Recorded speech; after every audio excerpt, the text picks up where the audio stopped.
Tuesday, I came home with my family from a practice at the local hockey arena, as one does. I made dinner and was not feeling good. I was not doing good.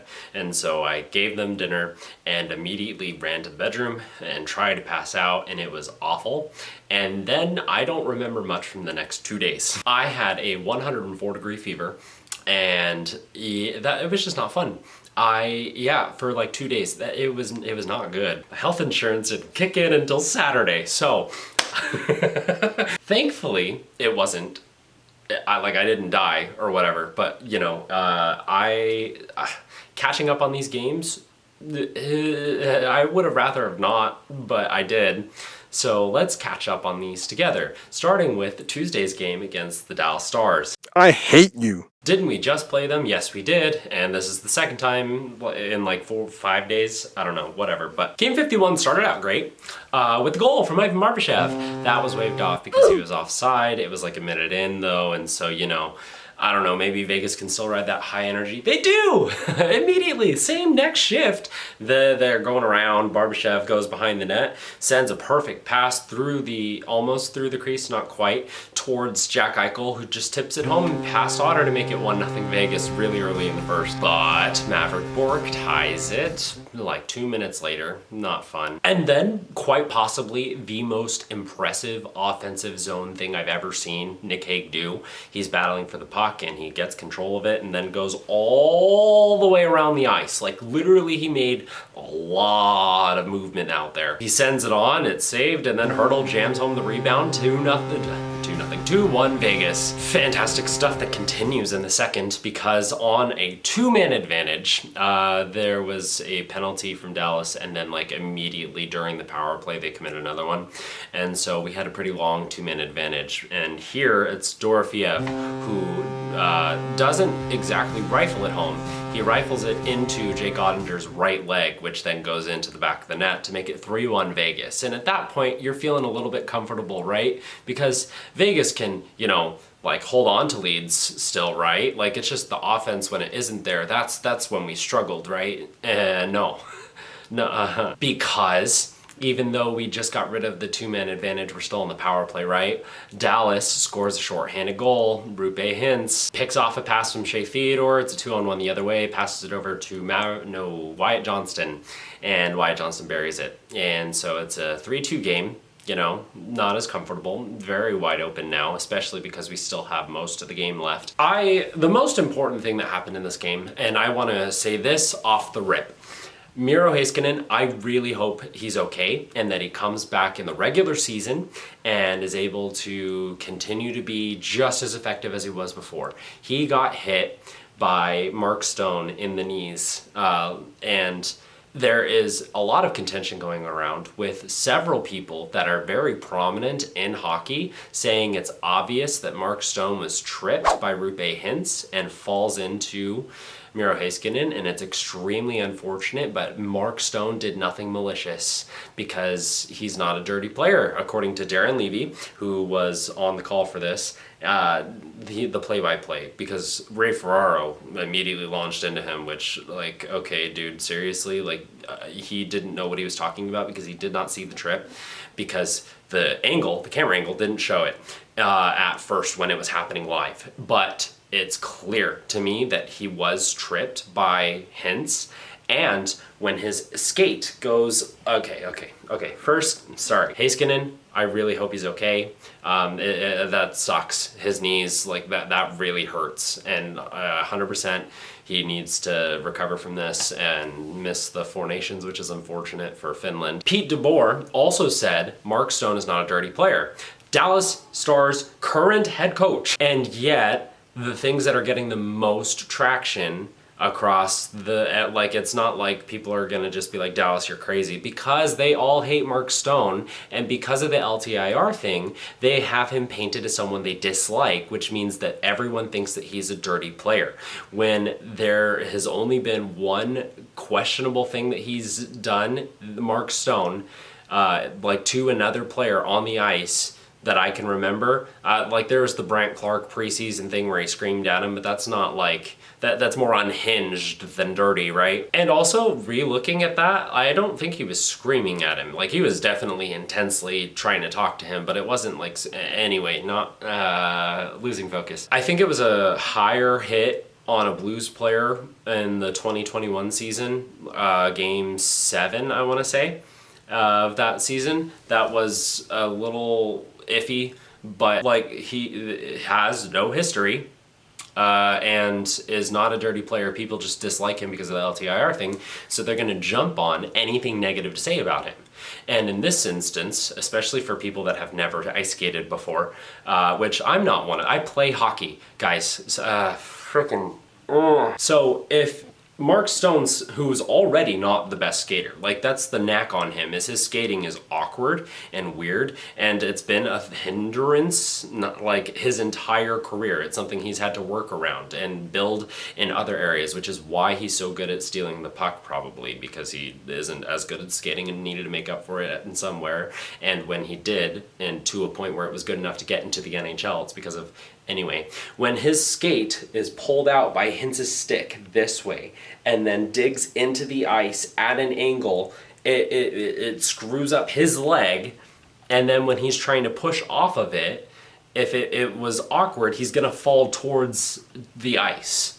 Like that's the physics of ice skating and how that works. And so yeah, it looks like he launches into Miro Heiskanen's knees, but that's not because he's like, oh, I'm gonna launch at his knees by trying to embellish or dive this trip. It's because physics-wise, his skate landing on the ice at an angle when he's moving this way already means it's gonna drive it towards the ice, and he's gonna go that way. When I initially saw this, because the TV angle did not show the trip, and I heard Ray Ferraro and all that was garbage, because that's already feeding fuel into the fire before you know anything that's happened. If I'm looking, like when I initially saw it, I was like, oh yeah, that's a rough look. But when I saw the replay that clearly showed Hint's stick messing up Mark Stone's foot in that process, I was like, oh, there's not anything Stone really could have done. He could have turtled instead, but he was going for the poke check like he does 40 times a game.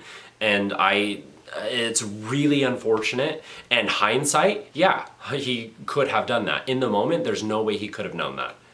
And the most important thing, and the thing that I want more than anything to come out of this, is Heiskanen to be okay, but like people calling for him to be suspended. There were people that were leaking his address. Stars fans, that's not okay. It's not okay to dox someone because he did something on the ice that people are arguing as there's no way he could have done that intentionally, that are not Vegas fans that are in the league. And there are people that are calling for death threats against him and his family and leaking his address, and that's not okay.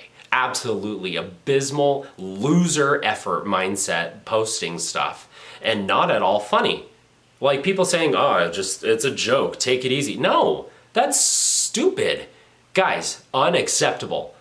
That pissed me off the most. More than the jokes that are gonna come about LTIR and all that jazz. And no, Mark Stone, it's you that needs to get injured, not you injure somebody else, whatever. Like, no. You're joking about an injury. That's not, I don't like doing that. You should never wish harm upon anybody else that is in the league that you're watching for fun. The most hated person in the league to me, from my perspective, the one that I dislike the most, I still want them to recover and to not have health issues from being a part of the sport. Like that's just common decency. That's just being a human being with empathy towards other people that are human beings. Ridiculous. Anyway, off the soapbox. Anyway, 8 minutes left. Wyatt Johnston scores in transition to his second of the game to tie the game at threes with like 8 minutes left. And this was a very poor play in transition from Petro and Hannafin, who have been abysmal recently. Just terrible. They had a decent game against the Blue Jackets. Like, they were actually pretty good in that game. But getting ahead of myself, in the Stars game, yeah, no, the first goal from Dallas was also Petro and Hannafin. And just not good defensively from Vegas. That's not even the worst part. Well, no, okay, so we get to overtime. So it's not the worst part, but like, we get 1 point. Great. Yeah, even though you need to start winning, right? It's been a while, guys.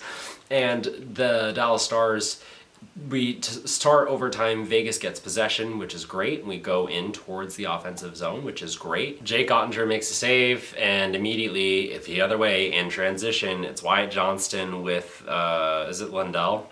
And they do a little catch back and forth. Hill completely bites on the back, and then Johnston puts the puck back forth into the net. And yeah, Dallas wins. It was like 15 seconds in overtime. And so that sucks. But onwards and upwards, right? We're almost out of January. So Columbus, here we go. Game 52, Vegas against the Blue Jackets. It's a Blue Jacket. Yeah. Vegas starts off strong with another goal early-ish in the first period, but this one from Tomas Hertl. And just a really good spin at the center dot, and then fires, and it goes in past Elvis Merzlikins to make it a 1-0 Vegas lead. At the very end of the first, there is a play in transition. This one isn't Petro and Hannafin though, where the Blue Jackets are going the other way. Samsonov has the puck in front of him, goes to cover it, and thinks that he does or something, but the puck is not there, and it's still pinballing out free, and it works its way over to Fantilli, who's on over here, buries it into the basically open net to make it a tie game 1-1, which is just really, really unfortunate, because that was all just kind of puck luck in that one moment for Columbus, and it goes tied 1-1 to overtime after that, which I fell asleep after the first period and woke up, and I just hear Columbus going the other way, and here they go, and they score! And they won in overtime, like 40 seconds in, because Petro this time on the blue, like I know I just talked about he and Hannafin actually had a good game this one. This is his one blunder, but he played so well up to this point, and it should not have gotten to overtime apparently. Vegas like really outplayed Columbus, and they had multiple opportunities to be able to put this one away, but offensively we dried up. And so, yeah, Petro gives up the puck at the blue line. Kent Johnson gets it, goes the other way, takes a shot, saved from Samsonov. The backup shot by Werenski is saved by Samsonov. And then the third shot from Cole Sillinger is the one that goes into the back of the net. Where the frick was the back check from Vegas? Why were none of you tying up the other skaters going the other way? I don't know. We lose another one in overtime that we shouldn't have lost, to be honest. And you know, is what it is. Sometimes you're gonna have games like that, apparently all the time if it's January, but thank goodness we are out of this month. Can we leave behind? I am so glad it's no longer January. It's no longer January, right? Real quick before I completely move on from Columbus, at the beginning of the season, like we all wanted them to do better, like have some kind of miracle happen this season, and it's quite frankly happening. Like they're doing decently good. They're in the hunt for a playoff spot, and that's more than we thought that they would manage, and that's great. I'm really happy for them. But like, I think Steve Dangle said something like this, but like not against our team, right? And yet there they are against both his and mine team doing good, and that's great. I'm happy for you. Genuinely, I am happy for Columbus and their fans especially. But it's a little bittersweet that comes against my team. Anyway, moving on. Good job! The St. Louis Blues waived Brendan Saad with the purpose of terminating the contract. He's having a really bad season with St. Louis, production-wise. And at like $5 million, like there's just a lot better uses for that money. And Saad wants to prove that he can win and wants to win. And most winning teams wouldn't be able to take on his contract, wouldn't want to take on his contract, and so he wanted to go after a team that could win.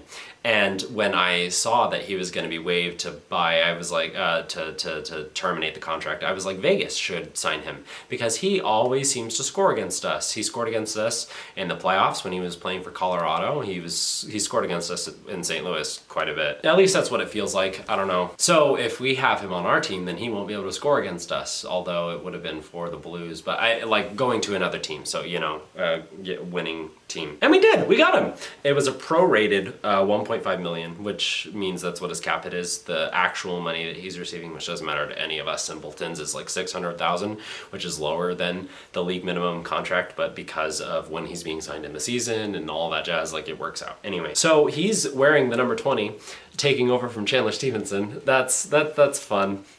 That's fun. And tonight made his Vegas Golden Knights debut because there was a gap between Thursday's game against Columbus and Game 53's game today against the Rangers. We're caught up. And this game was a mixture of a couple of different things. One, we were facing Jonathan Quick, VGK legend, you know, three-time Stanley Cup champion Jonathan Quick, who is doing really well on the Rangers in general. Like, since he's been there, he's done pretty good. And tonight was more of the same of that, which is unfortunate. Brendan Saad made his presence known pretty early too, in like making chances and all that jazz and getting started quick for Vegas. That's great. But the first goal comes after Matt Rempe boards Shea Theodore. Like, not good at all. It goes to 4-on-4 because Shea Theodore had just sent the puck over the glass for a delay of game. But anyway, yeah, that was not good. But at the end of the period, Vegas goes on to a power play because of a Ryan Lindgren trip. And in the dying seconds of the first, Jack Eichel rips it past Jonathan Quick to open the scoring for Vegas 1-0. This was really a cool play set up from Tomas Hertl specifically, who was standing in front of Jonathan Quick, because he was forcing Jonathan Quick to look on either side. Like, you can see him like looking around, and as soon as he looked to the left of Tomas Hertl, Jack Eichel fired it to his right, and it goes in, and it's 1-0. To start the second period, in transition, holy moly, I am saying that so much. Riley Smith drops it off for Adam Fox. And Riley Smith, man.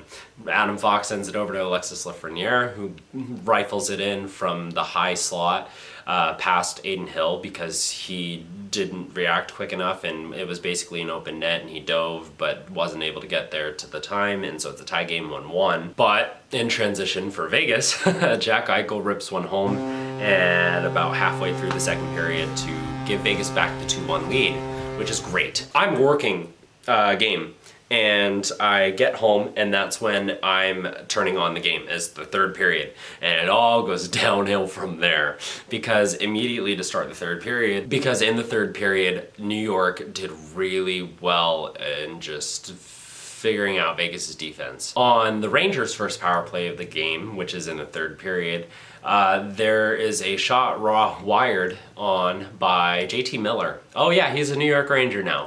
The Vancouver Canucks finally did that trade. But yeah, he fired it, and Hill makes the save, but it bounces out for Zibanejad, who buries home the rebound. Tie game 2-2, and that is just so good. So good. All game, Vegas has had numerous opportunities to be able to score and have these chances. They were outplaying New York, and then they're not able to solve Jonathan Quick, other than Jack Eichel, who is like such a good player, and man. And then I turned on the game, and they just suck. It's so much fun. Vegas unable to clear, and New York keeps possession of the puck. They let it cycle around. Keandre Miller blasts it home, and it's 3-2 New York. And then there's a fight between Will Cooley and Nick Hague, because Will Cooley has a hit on Alex Pietrangelo. It's a really big hit, and it's borderline clean and late. I personally don't think it was that late. It was a little high too. I don't know. I saw it fine as clean and whatever, And Will Cooley actually dropped the gloves first. Like, he laid the hit, skated towards him. Nick Hague skated towards him, but he's like just talking to him, yapping at him, telling him like, hey, what the heck were you doing? And Will Cooley drops the gloves, and then Nick Hague goes, oh, okay, and then they fight, which was interesting. Normally it's the other way around, where somebody will lay a big hit like that, and they'll just get mauled immediately. And then they get dragged into it, and they don't call the instigator.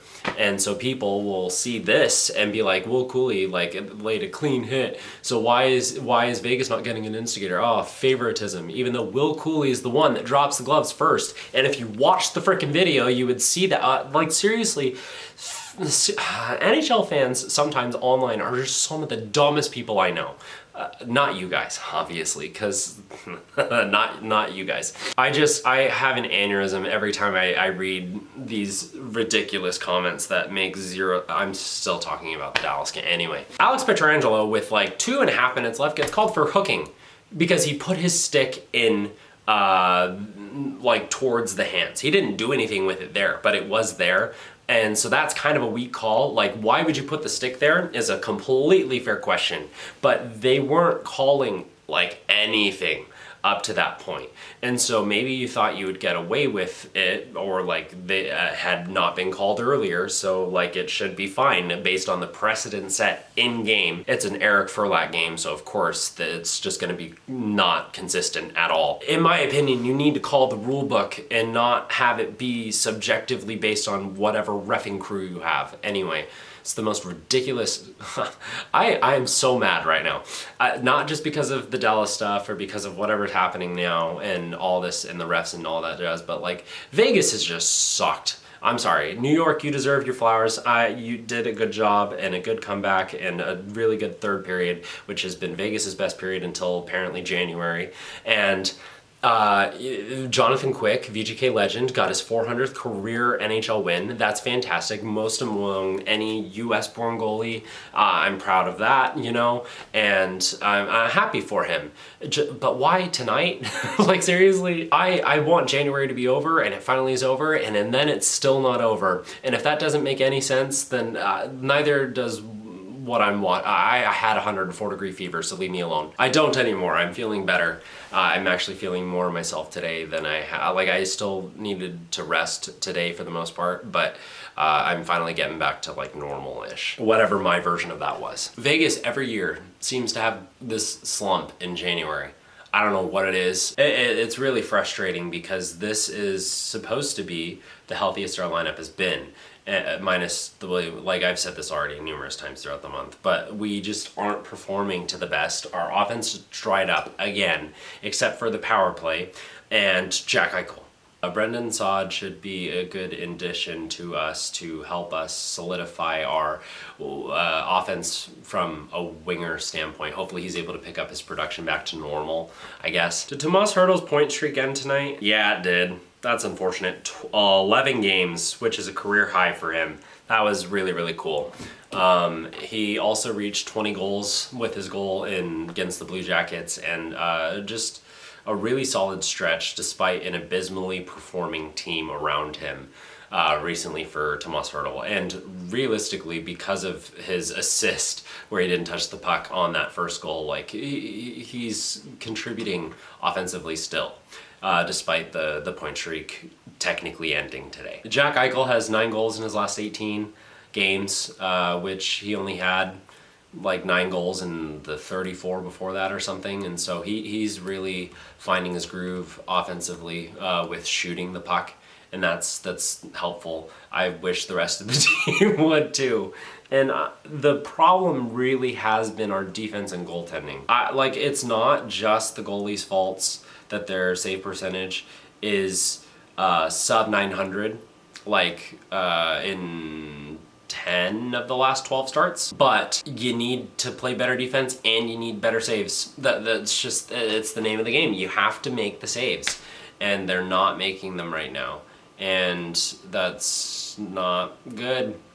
Vegas really needs to tighten up their defense, and they're gonna have a break here soon. We've got a couple of more games before the Four Nations face-off break, and hopefully we're able to, you know, get some positive momentum going before, and then we're able to continue and just blast off and blast home, go completely bananas after that, and take that all the way to winning our 16th game of the Stanley Cup Finals, of the playoffs, not the finals. The finals would be the 4th game, but yeah. This video is gonna be long, and I'm sorry. I had a lot to say. Sorry, Columbus, I didn't have a lot to say about that game. I was just asleep for most of it, and with no, like, I watched it, but there's not a ton to really talk about other than Vegas not being able to score, which is partially due to good performances from the goalies that we faced, but also, like, guys, just because you're facing a good performance from a goalie does not mean that you should not be able to find a way to work around it when you're one of the best offenses in the league, you know. Raphael Lavoie has also been playing with us recently, the last several games. He is the waiver wire pickup that we took from Edmonton that went back and forth a couple of times.